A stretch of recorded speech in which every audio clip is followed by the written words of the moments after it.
Episode 2 of All Blacks in Their Own Words was great. It starts off in 2022 where the coach is talking about the ups and downs, the wins and the losses of the test matches that they had in 22 leading into the year of the World Cup 2023.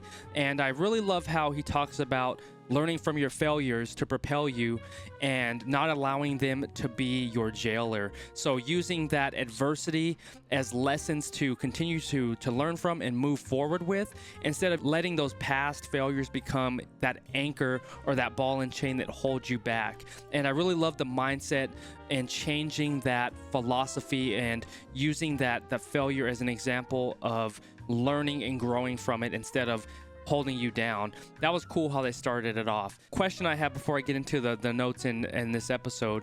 When I see Aaron Smith All Blacks 11-12 or like a Bowden Barrett All Black 11-15, what does that number represent? I would love to know exactly what that means. And let me know in the comments below, Qrew. That would be incredibly helpful because I saw it noted a few times in this episode. And I just really want to know the significance of that meaning assigned to these athletes and these players. But then we go into, in going into this episode, it starts with Richie Moonga talking about the pressure of a World Cup year.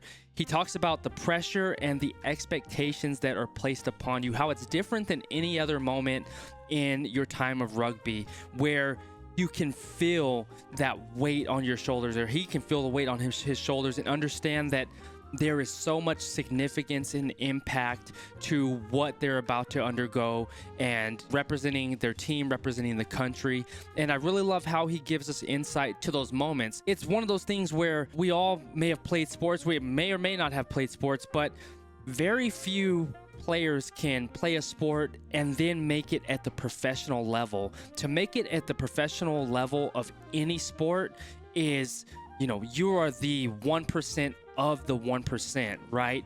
And so understanding the gravity of that moment, like how much it means and the significance and impact and how they're feeling, not only from the pressure of playing the sport, but mentally, how are you dealing with that mentally, right?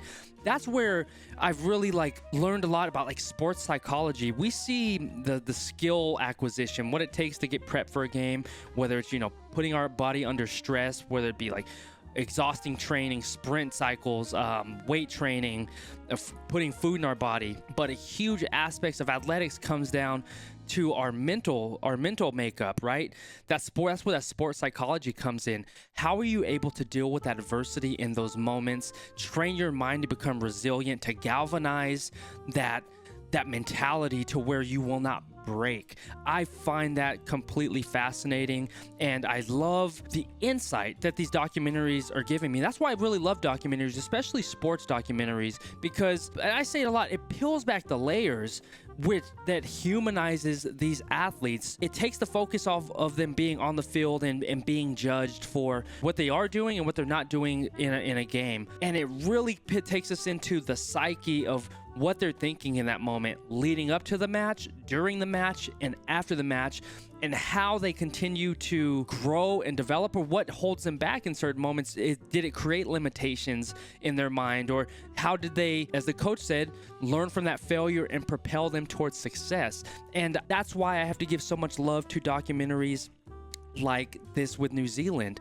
It really gives you the behind the scenes look of the players' makeup from not only that physical aspect, but from a mental aspect. And I just really think it's impactful and just continues to give me so much of a deeper appreciation, not only for the game of rugby, but for the athletes that play the game and for everybody involved. Because when you start understanding everything that goes into it, the amount of pressure from the societal pressure to the pressure of the game to the pressure of their personal life, man, that is like Atlas holding the world on the entire world on your shoulders. And I think it's absolutely incredible to how they're able to deal with this adversity and succeed.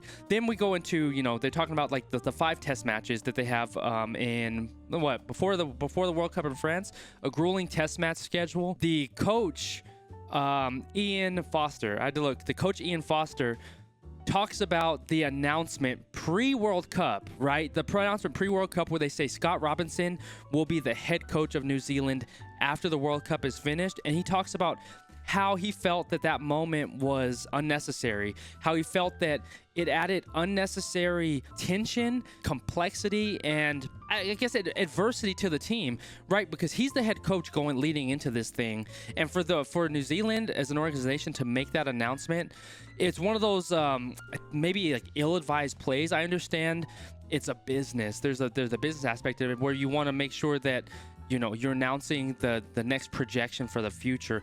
But I can understand where Coach Ian is coming from right there, because him being the head coach and hearing that news released, it creates this unnecessary dialogue and conversation, especially going into media engagements, dealing with the locker room temperament, and really getting the team to rally behind him as their leader. And it creates unnecessary turbulence, especially at such a massive time that already has a lot of pressure behind it, and that was not needed. So it was cool to understand why he was so vocal about his disbelief or his displeasure with that announcement. And I like that they highlighted that, and it just shows all the different wrinkles that are going into the lead up of this massive World Cup in France, even starting a year out from that.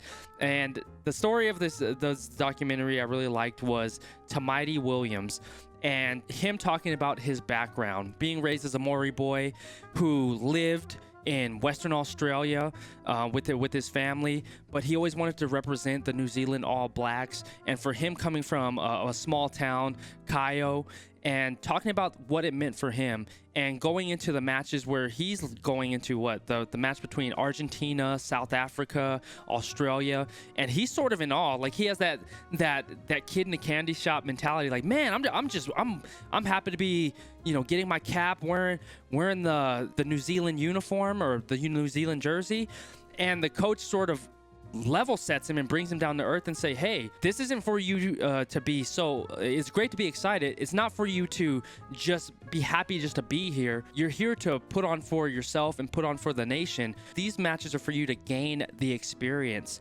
And it really level set him, because he talked about always wanting to be part of the haka and that experience. And the coach brings him sort of back to reality, like, yes, experience that, but this is for your game experience, so you can become well developed and lead us to our 4th World Cup. And I really love that aspect of hearing, his childlike mentality of, like, he's living the moment, his dream that he always believed in, and then having the mentorship from the coach and saying, yes, you're living your dream, but understand why you're getting this position on the team and getting these caps, because we want you to develop as the player that we know you are and that we know you can become. And so use these moments. Yes, be happy that you're in the moment, but also understand that these test matches are setting you up for something bigger than what you can even imagine, right? But winning the World Cup. So I thought it was very cool how they went into his story and started highlighting his background of what the game meant to him, what it meant to him as a kid, and how wearing the New Zealand All Blacks uniform now and the impact that it's having on him. And so they start off with, they're talking about like 9 weeks out, where they go to Argentina, and I don't think they showed the score on the Argentinian game, but they were talking about, the adversity they were facing that year with some of the matches. Will Jordan specifically talks about New Zealand. They had a clear plan and clear identity of how they wanted to play leading into the World Cup. So they really knew the style of play that they wanted to do. And that's what I love about seeing nations like New Zealand or South Africa. They define their identity and they stick to that plan, and you have to roll with the punches when you're playing against them, because they already understand the identity of their team, and it's up to you to game plan against it. And may the best man win at that point. So I really love how Will Jordan talks about they have their identity. But the part that really stuck out to me about this episode 2, and it sticks out to me because being in the rugby world, I see it all the time now that I'm in the world of rugby, how much hope, inspiration, and motivation that rugby brings to nations, how it brings togetherness, how it brings unity to the nation. Specifically, I'm referencing the moment where the All Blacks went to Napier, where it was completely devastated. There were floods in that area, and the All Blacks, they're referencing, every year they go to an area that is underprivileged or going through some type of devastation or underserved, and they go in there to help and not only like lending a helping hand by digging things up, picking up, moving, helping that city or town. They go there to instill hope and see the big picture, who and what they're playing for as a nation. And as the coach was saying, he's like, when we focus on ourselves, we think like our problems are the biggest thing in the world. But when you go to a civilization or a town devastated like Napier was during that flood, it really takes the focus off of you and your problems. And you can see that other people's problems outweigh your own, and your problems, what you thought was big, become so minuscule. And you can see the devastation that others are going through, the trials and tribulations that they're going through, just to losing their homes, to not having food, to rebuilding that town and city. And it really takes, it puts things in perspective, so to speak. So I love that they do that, and they highlight that in this documentary of giving back, instilling hope, giving that helping hand for their nation, and really putting themselves in the community and reminding themselves of who they play for, why they do this, and the impact that it has on a nation, right? And I just think that's just so beautiful. Within the world of rugby, I've seen that every nation involved in the world of rugby really plays for something bigger than itself. It's not about financial gain. It's not about personal credit or reward or praise. They really zoom out the focus and say, this is for our country. This is a uniting thing. Yes, we're in the spotlight representing the country on the pitch, but this is a country thing, and we're all doing this for the purpose of the country. And I absolutely love that they represent it and instill that pride and that patriotism and really showcase it at the highest level. I just think it's so beautiful, and I see it in the world of rugby, which I really appreciate and love. And I love that they highlight that on documentaries. I can tell it's an ongoing theme in the world of rugby, not only just from the community that we're building here with QSN and just how open and accepting that you are, but seeing the entire landscape of rugby, looking at all these different channels, looking at all these different teams and nations, and seeing how much it means to people, how much it means to nations. Super inspiring to me. I absolutely love it. Now, fast forwarding, they go into the competition or the match where they go in Dunedin, where they're talking about this is the last game on New Zealand soil for some of the athletes. Aaron Smith, on his last game in New Zealand, he's the leader of the haka. You can tell the emotion, the impact that goes into it, and just how much this moment means to him.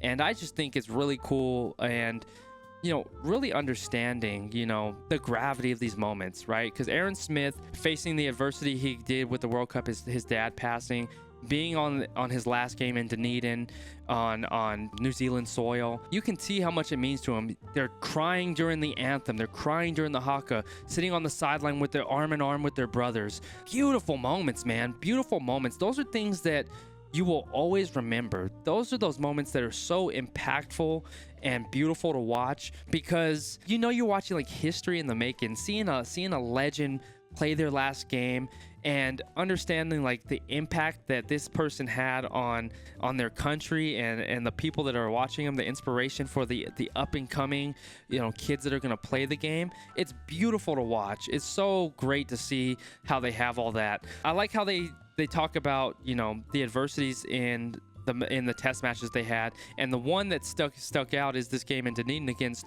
Australia. The Wallabies came out hot, they said.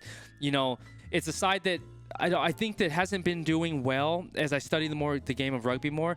Australia was a very solid nation in union for a long time in the 90s and early 2000s, and correct me if I'm wrong, but they haven't shown up to that type of level in these most recent years. But going into this match, the Wallabies came out hot. They're going into half, they're beating New Zealand 17-3, and New Zealand talks about, Aaron Smith specifically talks about, they're putting it on us, but their mindset isn't like the fire alarms are going off. They're stressed. He says all we got to do is continue to stick to our game plan, keep playing, and keep chipping away, and we're gonna get the result that we want to get. I love that mindset of not panicking and understanding who they are, and that's what it goes to say, reflect what Will Jordan was saying earlier in the documentary. New Zealand understands their strategy. They understand how they want to play the game, and they stick to it. When they get in bad situations, when they're down, it's not like they abandon everything and panic. They stick to the game plan and continue to execute the way the All Blacks execute. And I absolutely love that they have that integrated into their core, into their mind. It unfolds beautifully for them. It goes into Richie Moonga, 2 minutes left in the match.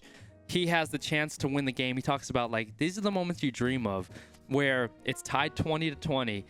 This is the last 2 minutes of this game.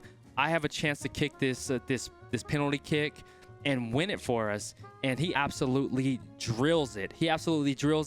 Wins the match, and you can tell everybody's just like relieved, and they're excited for the victory. And it's a massive one, winning on their turf, because it leads into the World Cup. So you need that type of energy, you need that type of igniter to continue to motivate and drive you to the big matches and going to France. And so it was cool to see how that whole thing unfolded.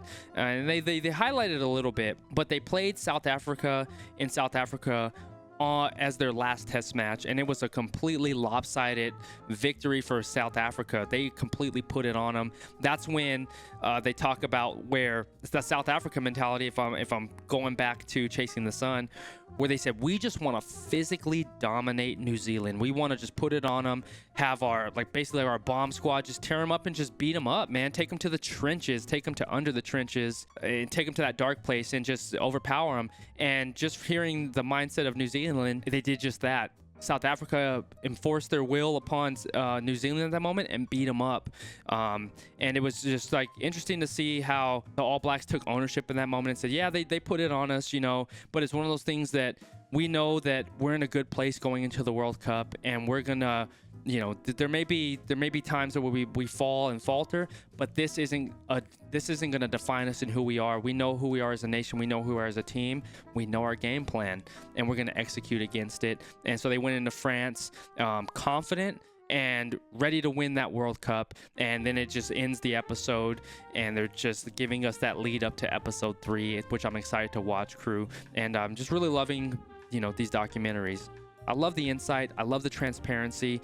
I love that we get to, peel back the onion layers and see what goes into getting to these moments. And the mindset is the most beautiful thing to me. Understanding their mindset, understanding their game plan, and seeing how these things unfold and unravel leading up to these big moments that we look at as spectators. And it just continues to give me a deeper understanding, a deeper appreciation and love for the game of rugby. And I'm grateful for the All Blacks for sharing this documentary, and I would love to see more documentaries in this space as well. So if you know any more after we check out these last few episodes, let me know. It's so cool to see the behind the scenes of this. I absolutely love it. I love the humanization of these players and understanding how they felt in the moment, after the moment, and even prior to it all happening. So it's a great documentary. And in our descriptions below, be sure to drop in and show the New Zealand All Blacks channel some love and check out their documentary if you want to see the full thing. And also drop into our Discord below, where we have our QSN Rugby Pub. We chat offline about life, rugby, what have you, share pictures, videos, and I update you on upcoming live streams and everything we have going, Qrew. And we can connect and just talk, and you can throw videos my way for me to check out as well. Thank you so much for being here, Qrew. I'd love to hear your comments below and your thoughts on this episode 2 of the All Blacks. That being said, I love you. I appreciate you. Always stay laser focused on your dreams and your vision. And remember that you're in control. Talk to you soon. Peace.